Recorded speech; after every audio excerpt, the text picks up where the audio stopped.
intashima ziranabatsitaza mu miryango.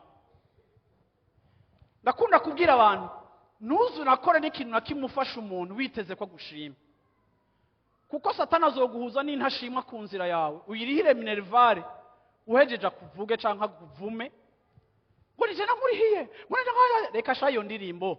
Hariho abantu batazi gushima, umukorera ikosa rimwe akibagira ibintu 10 wamukoreye, ariko we shishikara gukora iciza. Haleluya! Kuko ivyo ukora ubikoreshwa n'Imana, ntubikoreshwa nuko abantu bagushima. Yesu ashimwe cyane. Kuko mu gihe c'iherezo abantu azoba ari intashima. Ivyo ntidukwiye no kubiteba ko nukwiye no kubara amasaha birakonta, kuko birashaje. Bwira wicaye ati birashaje kandi bizokwamaho.